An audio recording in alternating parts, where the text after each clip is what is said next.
sabemos, porque la Biblia nos lo dice, nos lo enseña, nos lo deja muy claro, que eh, parte de la obra de nuestro Señor Jesucristo, eh, que es parte de un plan perfecto de Dios,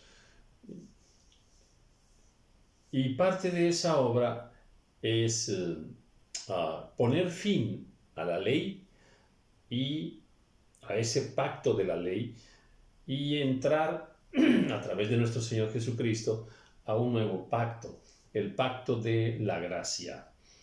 Eso lo vemos escrito en el Nuevo Testamento en varias partes. Entonces es muy claro que al tratar nosotros de entender a nuestro Señor Jesucristo y su obra redentora, bueno, siempre tenemos que tener también muy claro que en Él eh, el pacto de la ley, el pacto de, de la carne, pues termina. Y entramos a un nuevo pacto, al pacto del Espíritu, al pacto de Cristo Jesús, al pacto de la gracia. Esto nosotros como estudiosos tenemos que tenerlo siempre presente, porque pues muchos de los pasajes que encontramos y que nos toca estudiar, nos toca reflexionar sobre ellos, tienen que ver con este aspecto.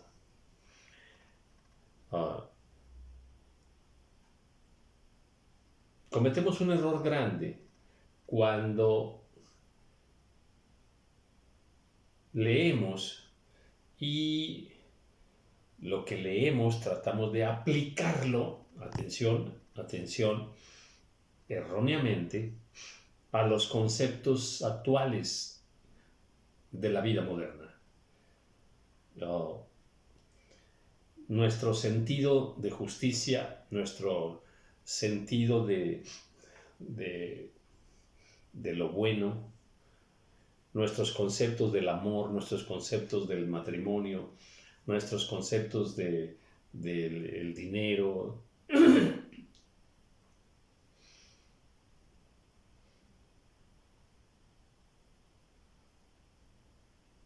Si solamente queremos entenderlo todo, pero sin movernos de las estructuras de pensamiento que tenemos en este tiempo, no vamos a entender a Dios. Definitivamente no vamos a entender a Dios. Y así más conceptos, el concepto de la guerra, el concepto de la mujer, el concepto de los hijos, todos los conceptos que tienen que ver con el pensamiento humano. Si nosotros usamos únicamente las herramientas del conocimiento que tenemos en este tiempo, la ciencia, todos los conceptos humanistas, los conceptos políticos de hoy, y así. Cuando para entender la Biblia no renunciamos a estos conceptos muy nuestros, con los que nacimos, con los que fuimos enseñados, entonces nuestro conocimiento de Dios va a estar equivocado, totalmente equivocado.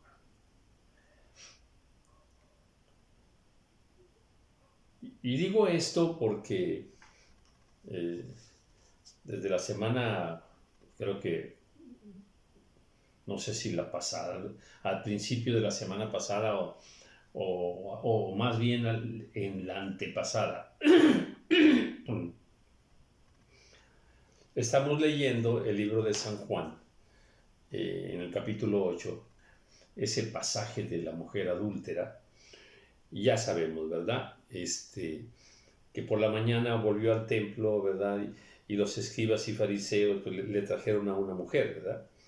Y entonces le dicen, maestro, esta mujer ha sido sorprendida en el acto mismo de adulterio. Y le dicen, y en la ley nos mandó Moisés apedrear a tales mujeres. ¿Tú pues qué dices? Ahí tenemos un acto. Si ese acto, esa escena donde está Jesús sentado y traen una mujer y se la ponen ahí a unos pasos del Señor Jesús, acusándola de adulterio, y le dicen, en la ley nos mandó Moisés a apedrear a tales mujeres. ¿Tú pues qué dices? Ahí tenemos una situación. Y aquí los escribas y fariseos le dicen, en la ley de Moisés. O sea, Moisés nos mandó en la ley. ¿Cuál ley? Pues el pueblo judío, el pueblo de Dios, se rige por la ley de Moisés. O sea, Dios le dio esas leyes a Moisés y le dijo, estas serán sus leyes, llévaselas a mi pueblo. Y bueno, había tiempos en que sí las obedecían tal cual, y había tiempos en que le daban la espalda a Dios y renunciaban a la ley, y así estuvieron. Pero la ley fue dada para el pueblo de Dios, para los judíos, esa nación santa que el Señor escogió, que el Señor hizo con la promesa de Abraham, haré de ti una gran nación, y así. Entonces Dios formó un pueblo y le dio las leyes. Y este caso donde está aquí esta mujer siendo acusada,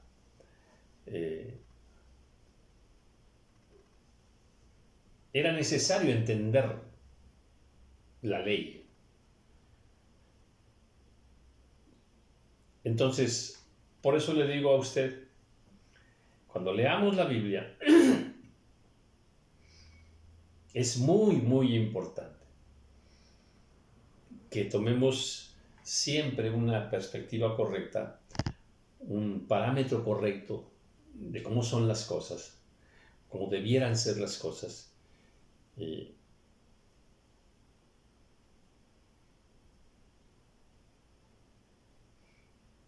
Tratando de entenderlas de acuerdo a la perspectiva que Dios nos da en su palabra. Porque si tratamos de entender este pasaje, por ejemplo, atención, de acuerdo a las leyes que nosotros tenemos actualmente, pues no hay duda.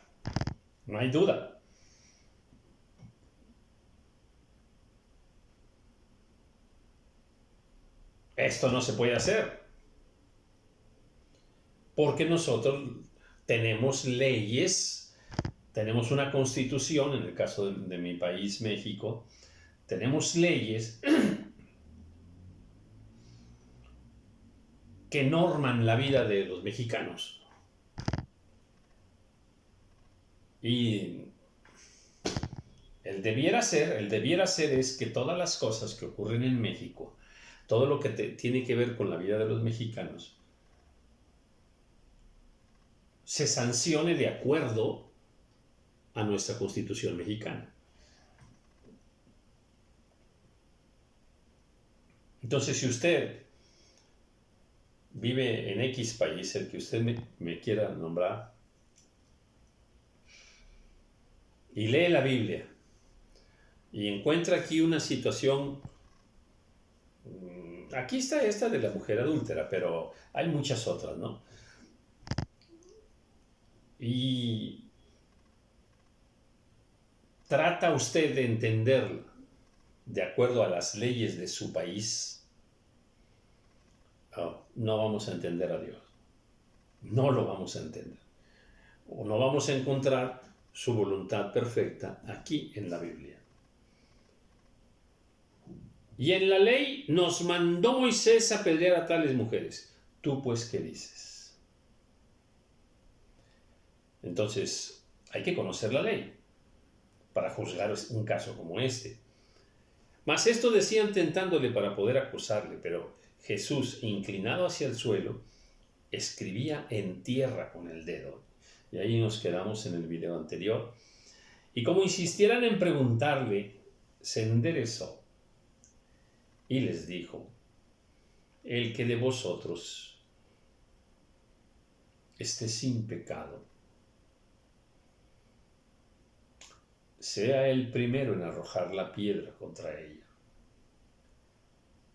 Hoy por hoy, estas palabras que jamás habían sido dichas, con la gran sabiduría con la que se dijeron esas palabras. Al día de hoy, estas palabras se repiten cientos y cientos de veces en todo el planeta. Cada día estas palabras resuenan, como muchas otras palabras que el Señor Jesús dijo. El que de vosotros esté sin pecado, sea el primero en arrojar la piedra contra ella. Cómo me encanta el Señor Jesús, que peleaba las batallas con la verdad, con la palabra. Peleaba las batallas de una manera espiritual, con poder espiritual. Nosotros a veces entramos en pleitos, contiendas, y peleamos de otra manera.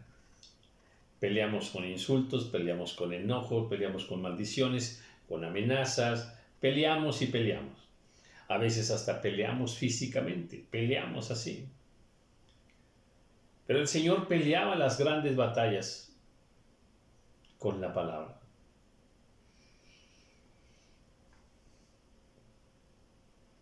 Pero Jesús dijo: el que de vosotros esté sin pecado, sea el primero en arrojar la piedra contra ella. Esta manera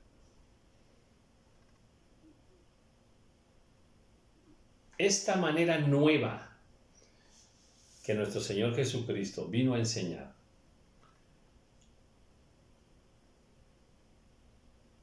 esta manera de interpretarlo todo de una manera perfectamente sabia,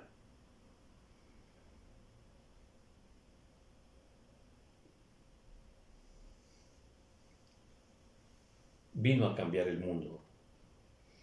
El que de vosotros esté sin pecado, sea el primero en arrojar la piedra contra ella. E inclinándose de nuevo hacia el suelo,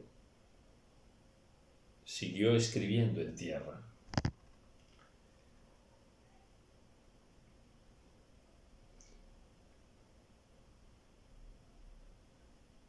Si usted ha visto alguno de los videos donde hablo sobre la ley, de hecho tengo una serie, grabé una serie. ¿Cuántos videos serían?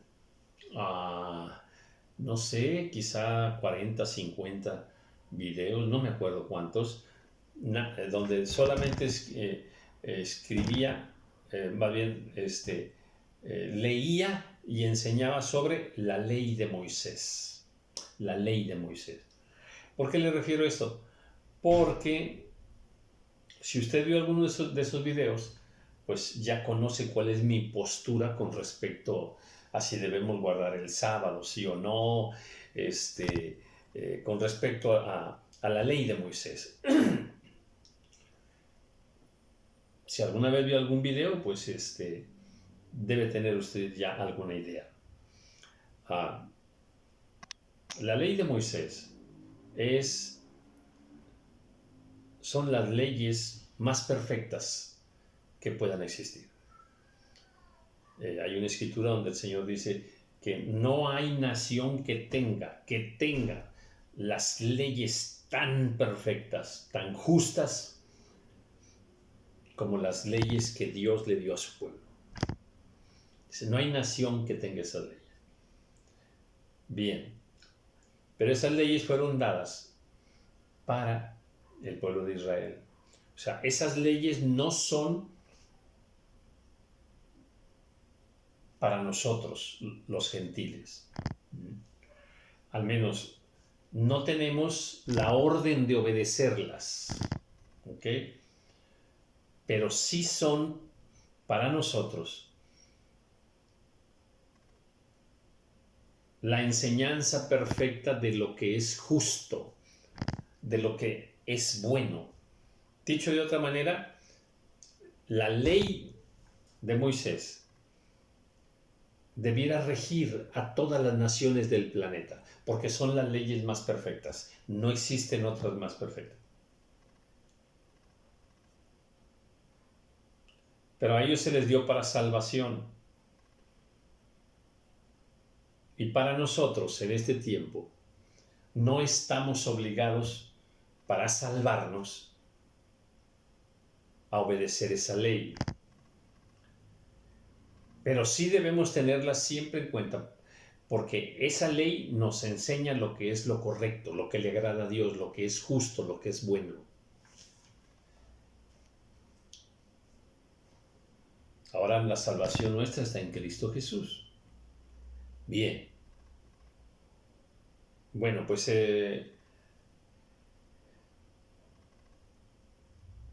esas leyes hablaban mucho sobre cuestiones sexuales entre un hombre y una mujer. Allá en Éxodo y en Levítico y en Deuteronomio encontramos qué decía la ley con respecto a... Porque aquí lo dice, en la ley nos mandó Moisés a apedrear a tales mujeres. Tú pues, ¿qué dices? Dinos, Jesús. Podemos apedrearla ahorita, si tú dices que la apedreemos, la apedreamos.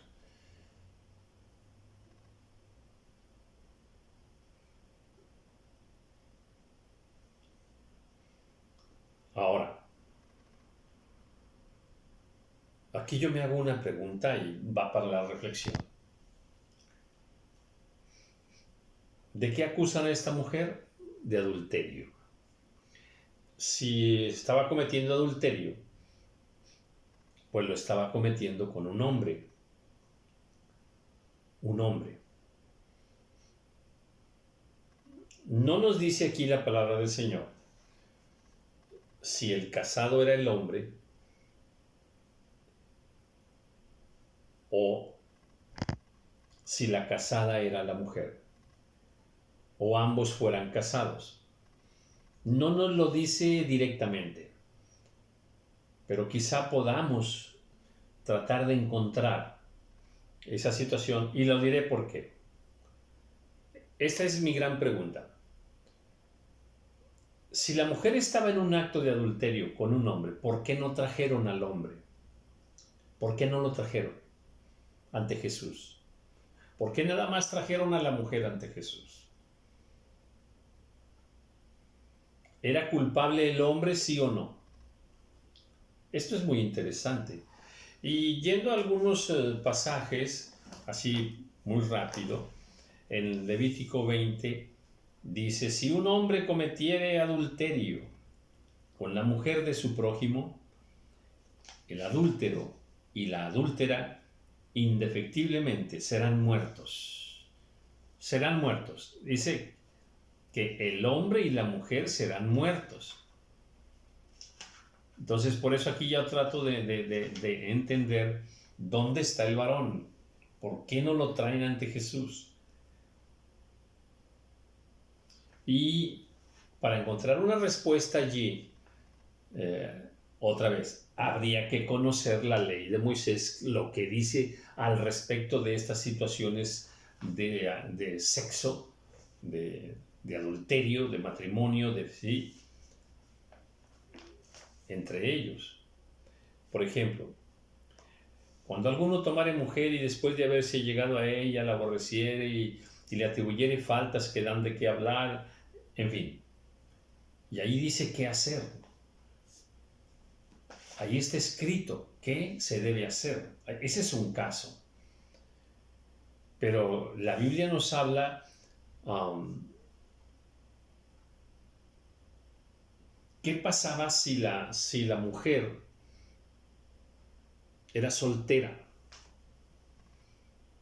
y tenía sexo voluntario o no voluntario con un hombre.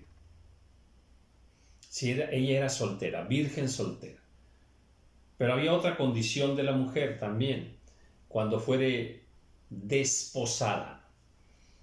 Esto quiere decir que ya estaba comprometida con un hombre, pero todavía no se juntaban, todavía no vivían juntos, todavía no tenían sexo, pero ya estaba ella comprometida con. Allí aplicaba otro criterio en la ley de Moisés, pero todavía había más. ¿Qué pasaba si la mujer era casada? Allí aplican otros criterios.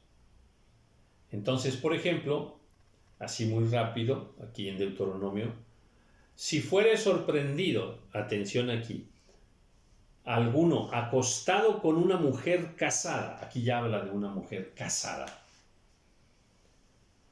con marido, ambos morirán, el hombre que se acostó con la mujer y la mujer también. Así quitarás el mal de Israel. Entonces, ahora vamos a suponer que este caso fuera el de la mujer adúltera que estamos leyendo. Porque ahí la ley decía traigan al hombre también. Yo deduzco que por cuanto no trajeron al hombre delante de Jesús, era porque este no era el caso. O sea, yo trato de saber por qué no trajeron al hombre que estaba adulterando con la mujer. ¿Por qué no lo trajeron? ¿Por qué no lo acusaron? Y creo que leyendo estos pasajes podremos saber la condición de ese hombre y la condición de esta mujer, y que por eso no lo hayan traído. Ahora, a lo mejor lo trajeron después, ¿ok? A lo mejor, no lo sé, la Biblia no nos lo dice. Pero bueno, trato de entender esta verdad aplicando solamente por lo pronto lo que la Biblia nos dice. Dice, si hubiere una muchacha virgen desposada, es virgen, pero ya está comprometida con alguno, y alguno la hallare en la ciudad y se acostare con ella, en la ciudad, este es clave, en la ciudad, y se acostare con ella, entonces los sacaréis a ambos a la puerta de la ciudad y los apedrearéis y morirán. La joven porque no dio voces en la ciudad, y el hombre que humilló a la mujer, y el hombre porque humilló a la mujer de su prójimo. Aquí tiene un caso con una sentencia diferente, vamos a decirlo así, o donde se nos describen circunstancias diferentes de cada caso y cuál sería la sentencia. Mas si un hombre hallare en el campo a la joven desposada y la forzare a aquel hombre, acostándose con... Aquí hablamos de una violación, una violación. Y la forzare a aquel hombre, acostándose con ella, morirá solamente el hombre que se acostó con ella. Aquí está algo diferente. Solamente el hombre que se acostó con ella. Mas a la joven no le harás nada. No hay en ella culpa de muerte. Pues como cuando alguno se levanta contra su prójimo y le quita la vida, así es en este caso. porque él la halló en el campo, dio voces la joven desposada y no hubo quien la librase. El dio voces es gritó, gritó. En el caso anterior, ¿verdad? Si una muchacha virgen desposada con alguno, si la hallaran en la ciudad y se acostaran con ella, ¿verdad? Y ya dice, los dos deben morir. ¿Por qué? Ella porque no dio voces, o sea, no gritó. Y si no gritó, es que, déjeme decírselo de manera así como, no me lo vaya a tomar a mal, pero así como rápido, es porque le gustó. Le gustó. Ella estuvo de acuerdo, no gritó, se dejó. Entonces, sí. Y hay más todavía, ¿verdad? Cuando algún hombre hallare una joven virgen que no fuere desposada, una virgen que no fuere desposada, o sea, una virgen que no está comprometida con nadie, ¿verdad? Y aquí viene también cómo sería, y dice que si se acostare con ella y todo eso, ¿verdad? Dice, entonces el hombre que se acostó con ella le dará al padre de la joven 50 piezas de plata y ella será su mujer. Y dice, por cuanto la humilló, y no la podrá despedir en todos sus días. Bueno, pues así hay diferencia en los casos. Y bueno, sirve esto como para una reflexión y decir, bueno, sí, creo que revisando esos planteamientos diversos de si era virgen desposada, si era soltera, si era casada, si dio voces o no dio voces, si era en el campo o no era en el campo. Así creo que pudiéramos encontrar por ahí alguna línea, ¿verdad? Solo como para tratar de entender mejor un pasaje como este. Dice, e inclinándose de nuevo hacia el suelo, siguió escribiendo en tierra. Pero ellos al oír esto, acusados por su conciencia, salían uno a uno, comenzando desde los más viejos hasta los más postreros. Y quedó solo Jesús y la mujer que estaba en medio. Qué poder en las palabras del Señor, ¿eh? Había mucha gente ahí con piedras para matar a aquella mujer. Y cuando el Señor dijo,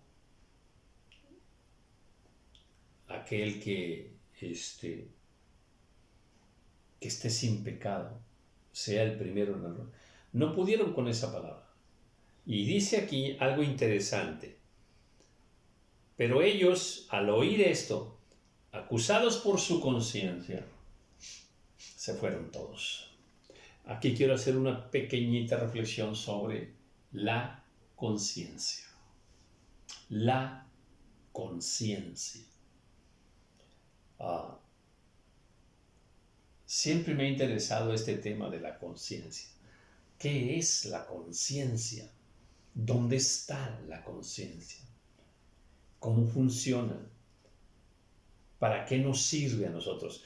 Porque hay muchas escrituras, no muchas, hay poquitas escrituras, pero sobre la conciencia.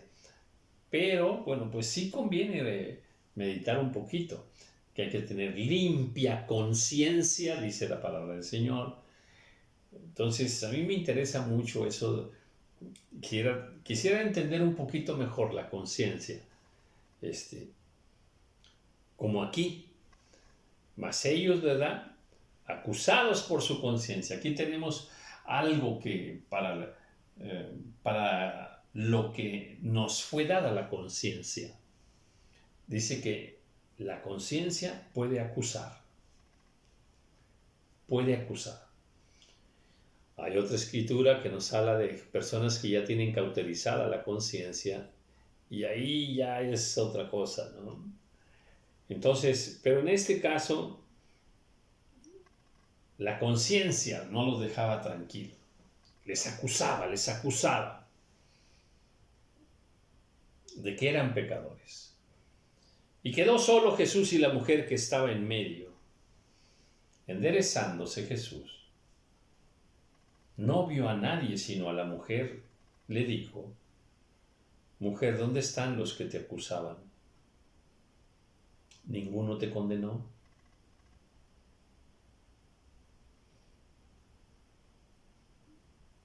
Ella dijo: Ninguno, Señor.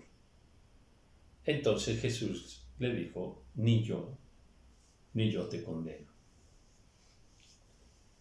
Vete y no peques más. Aquí hay algo importante. Ni yo te condeno. Esa es una enseñanza que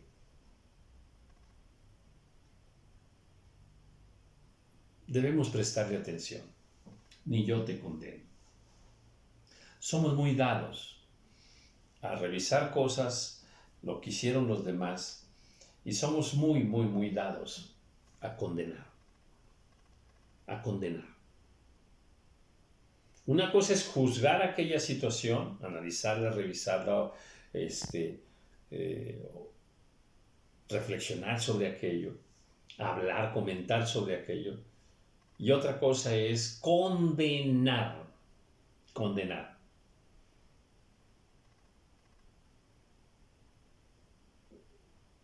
¿Ninguno te condenó? Ni yo te condeno. O sea, es importante que nosotros estemos claros. No debemos andar condenando a la gente. Y te enteras de algo de tu suegra y allá va la condenación. Y te enteras de una compañera de trabajo y allá va la condenación.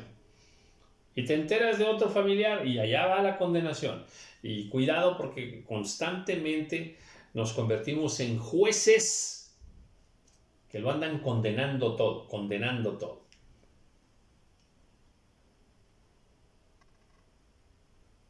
Ni yo te condeno. Pero luego le dice algo bellísimo: vete y no peques más. ¿Qué sucede?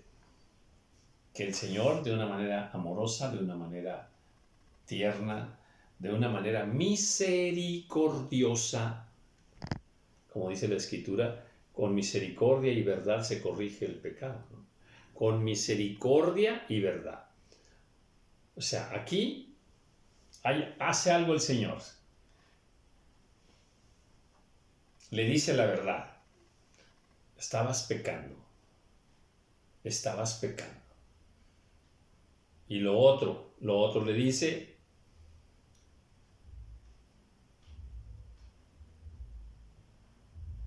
no peques más. Con mucha misericordia, le está perdonando. Le ha perdonado con mucha misericordia. Nosotros tenemos que tener mucha misericordia de los demás. Vete y no peques más. Y aquí voy a dejar para el próximo video una reflexión súper interesante, en verdad. Que es más, yo creo que voy a tener que estudiarla un poquito, pero me encanta. Es la siguiente. Aquí va. ¿Cuál era el pecado de esta mujer? Adulterio. Listos. Se la dejo de tarea para que la reflexionen.